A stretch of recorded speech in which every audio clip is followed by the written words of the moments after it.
தினம்தோறும் விளக்கேற்ற நல்ல எண்ணெய் இதயம் நல்லெண்ணெய். காங்கிரஸ் அரசின் கீழ் கமிஷன் ரேட் 2 மடங்கு அதிகரித்துள்ளது என்று கர்நாடகா ஒப்பந்ததாரர்கள் சங்கம் தெரிவித்துள்ளது.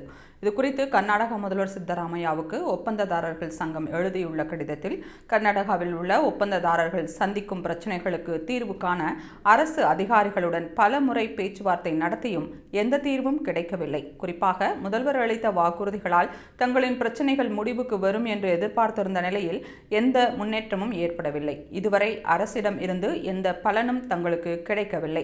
அக்கவுண்டன்ட் ஆஃப் கான்ட்ராக்ட்ஸின் படி ஒப்பந்ததாரர்களுக்கு தர வேண்டிய நிலுவைத் தொகையை 3 மாதங்களுக்கு ஒருமுறை மட்டுமே, அதுவும் 15 முதல் 20% வரையிலான தொகை மட்டுமே வழங்கப்படுகிறது.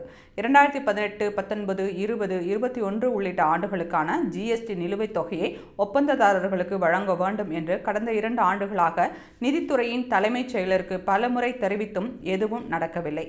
கடந்த அரசுடன் ஒப்பிடும்போது சில துறைகளில் கமிஷன் ரேட் 2 மடங்கு அதிகரித்துள்ளது என்று தெரிவித்துள்ளனர்.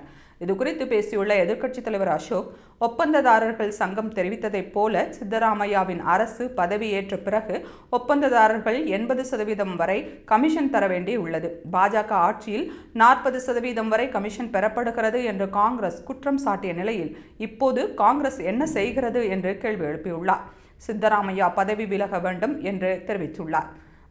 கடந்த பாஜக ஆட்சியில் 40% வரை ஒப்பந்ததாரர்கள் கமிஷன் அளிக்கின்றனர் என்று குற்றம் சாட்டி பாஜகவை 40% அரசு என்று தேர்தல் நேரத்தில் மிகப்பெரிய பிரச்சாரத்தை காங்கிரஸ் முன்னெடுத்தது.